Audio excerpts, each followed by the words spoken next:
سلام، واش راكم البنات؟ ان شاء الله تكونوا بخير، صحه جيده. ان شاء الله الفيديو تاعي يلقاكم كامل مهنيين. معكم اميره من قناه عالم اميره. عجبتكم القناه وحبيتوا تشجعوني وتدعموني، خلوا لي اكبر عدد من اللايكات وبارطاجيو في كافه مواقع التواصل الاجتماعي. وندي عزيز الاول مره تزوري القناه، ما تنساش ديري النجام اشتراك في القناه وما تنساوش ديروا تفعيل الجرس باش يلحقكم جديد ديالي. نشكر المشتركات نتاوعي على دعمهم لي، زائرات الجدد نرحب بهم، ونظام عاجلين نقول لهم مرحبا بكم. نورت القناه بكم انتوما. اليوم جبت لكم حلوه بزاف راقيه، ديروها في المناسبات والافراح نتاعكم، ربي يكثر ويدوم افراحكم. كذلك كانك تديها هديه. شوفوا بزاف شابه، حلوه المهراز بزاف شابه. ومعايا انا حنوري لكم طريقه مبسطه طريقه التحضير نتاعها. اول شيء راح نوري لكم واحد زبده تجي واجده. راهم الحلوجيات كامل يخدموا بها، خصوصا يخدموا بها لا كريم باتيسير هذه، يعني يجي اللون نتاعها ابيض. وبالنسبه للحلوجيات والمشاريع الكبيره راهي تتباع في كرتونه كبيره. كاين كذلك في كرتونه كبيره تجي 25 كيلوغرام. شوفوا اللون تاعها كيفاش يجي، هذه بزاف مليحه، خاصه في لي كريم، زعما كريمه الزبده ولا يعني مختلف انواع الكريمات. شوفوا كيفاش تجي طريه واللون نتاعها ابيض بزاف. راهي تتباع، لقيتها انا، قلت الاحتياجات نتاعي هذه. وانتم زيدوا سقسوا اللي يبيع الدوزه تاع الحلوى يوري لكم.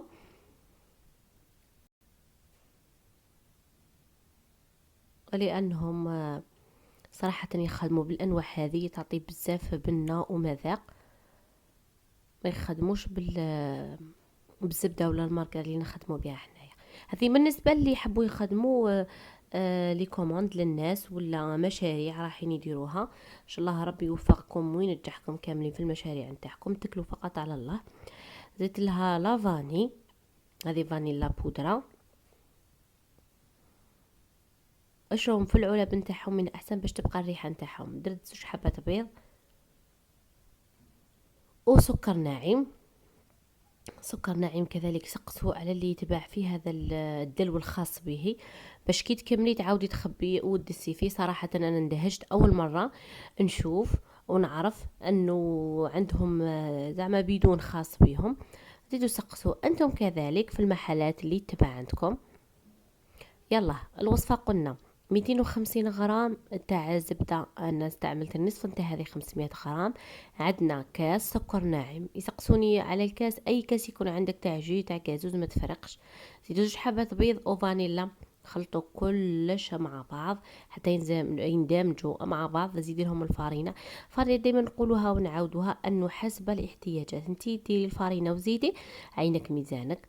نعرف الفارينه كاين اللي تشرب كاين اللي ما تشربش، حتى تحصلي على عجينه طريه، ما تكونش طريه بزاف اللي تخدميها ذوبلك، وما تكونش قاصحه بزاف. يعني قوام نتاعها يكون قوام طري. وراكي معايا ورانا نزيدو في الفارينه بشويه تحصلي على عجينه طريه. تستعمليها دركا هذه حطيتها، والثانيه غلفيها في كيس بلاستيكي باش ما تنشفلكش. بالنسبه للطوابع نتاع اليوم راح نستعملوهم. جبت انا هذو نتاع يتباعوا نتاع الحديد ولا تاع اينوكس، ولا راه متوفرين عند اللي يبيع لوازم الحلويات. لكن اذا ما كانش عندك انت واش تستعملي، اشري هذو كيسان فناجل. بالنسبه لهذو نوري لكم فيهم. بالنسبه اللي ما عندهاش واش تشري هذو الجوطاب، وتقصهم على حساب الحجم اللي راكي حباته والطول، وخدمي بهم وديري بهم الحلوى نتاعك، كذلك يعطوك نتيجه. حكمي الليمون نتاعك اللي راك حديري فيهم يدخلوا الفرن. دير لهم الفارينه مليح باش ما يلصقوش. حكمي كره نتاع عجين مشيها بيدك، يعني بسهوله. اكثر من هكا ما كاش سهوله. هذه العجينه كذلك تصلح تخدمي بها لي طارتولات في رمضان، تخدمي بها صابلي تلصقيه بالمعجون. يعني هذه عجينة صابلي المختلف أنواع الحلويات والطورطات ولي طارتولات تخدمي بها، يعني كل شيء. ممكن أن كذلك يكون عندك هذاك العود اللي تلويها عليه باش تخدمي السيكاغ اللي راهم يطلوه بالشوكولا. كذلك رايحين معايا وتشوفوا كل مرة نوع. مشيها كامل باليد نتاعك ونحي الزوايد، ما ديرهاش خشينة بزاف عينك ميزانك. ديري القوام اللي ما تكون خشينه ما تكون رقيقه تكسر لك، يعني ديري السمك نتاعها في الوسط. كما راح نكملوهم ما نثقبهم ني بالفرشيطه ني والو. دوك تشوفوا معايا كيفاش نديرهم باش ما يطلعولكش في الفرن. كملي كامل العجينه اللي اللي عندك بهذه الطريقه السهله، ومام يبقاو لك هذوك لي جو تعاودي طميهم عاودي خدمي بهم كما راني ندير انا. كل شيء مخليته قدامكم، فقط زربت لكم الفيديو. اي وحده شفتوها ما تعرف تخدم الحلوى ولا بحثوا لها رابط القناه نتاعي. انا درت لكم بزاف وصفات اقتصاديه وسهله، وفي الاخير تخرج لكم نتيجه رائعه. برك الانسان كي يخدم حاجه ينوي ويقول بسم الله ويخدم حاجه نظيفه وحاجه بالطبع، لانه هذوك اللمسات الاخيره تفرق في الحلوى نتاعك باش يبان شكلها نظيف ومرتب وتبان حاجه بريزونطاب، وفي نفس الوقت تكون طريه تكون يذوقوها تعجبهم. قلت لكم نفس الطريقه كملوا بها.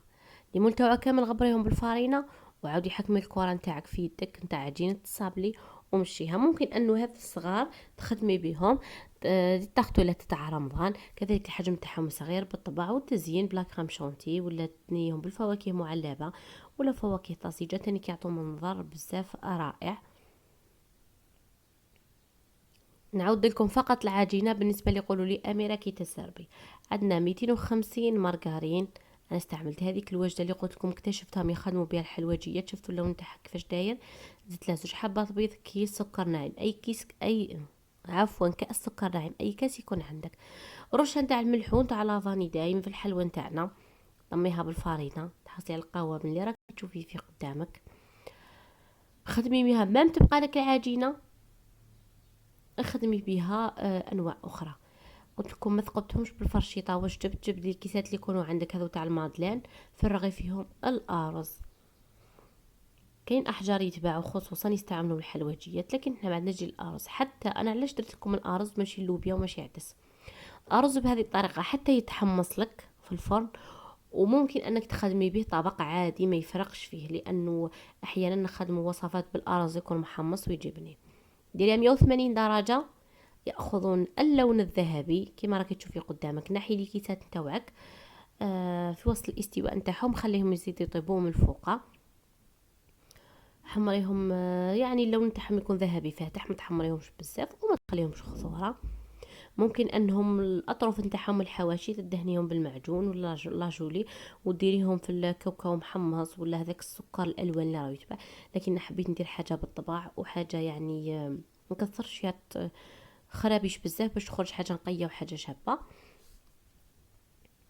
هاي الحلوى نتاعنا راح نعمروها بالشوكولا نتاع الطلي. انوزيلا مازال عندي، دائما تشوفوا عندي هذا البيدون نخدم به. هذا الزهور شريتهم كذلك يتباعوا في البوكي، فيه 15 زهره. اني وريتكم فيها في اللون نتاعها كيفاش جات، والرائحه نتاع هذيك الزبده رائحه نتاعها هايله. ديريهم في كيس حلواني وبداي ديري تزيين بالشوكولا، تزيين عادي. ممكن انك قبل ما ديري الشوكولا كذلك ديري لهم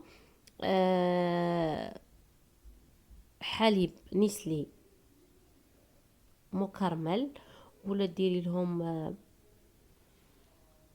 يعني سكر ديري فوق النار تشوفيه ذاب ولا كراميل. زيدي له الحليب تخلطي مع بعض مع المايزينا كذلك يعطي لك كراميل. ديريها في الاسفل وزيدي من الفوق. ولا اللي عندها مكسرات ممكن انها تخلطها في الشوكولا. ممكن هذه القفرات تاع الشوكولا اشيت علبه. انا علبه هذه كبيره دير 28,000، احسن من انك تجيب له علب صغار يديروا 10,000 ما يجيش فيهم بزاف. اخبي خدمي بها واللي يبقى لك خبيه. ديري بيه الوصفه تاع حلوه في الايام اللاحقه. درت مع هذا التزيين تاع الدونتيل وهذه الورده شوفوا كيف خرجت الله يبارك. يعني هايله وراقيه وتديها ضيافه في يدك وما تديش منك بزاف مجهود ووقت. ان شاء الله الفيديو تاع اليوم ممكن يعجبكم، والطريقه تاع التزيين على الذوق نتاعي تكون عجبتكم. اذا عجبتكم البنات ما تنساوش تشجعونا في لي كومونتير الشابين والحلوين كيما نتوما في التعاليق. ما تنساوش كذلك ديروا لنا ليجام وتبارطاجيو معاكم مع الاصدقاء نتاعكم مع العرايس الجدد. ونقول لكم ربي يدوم فرحكم والسلام عليكم ورحمة الله تعالى وبركاته.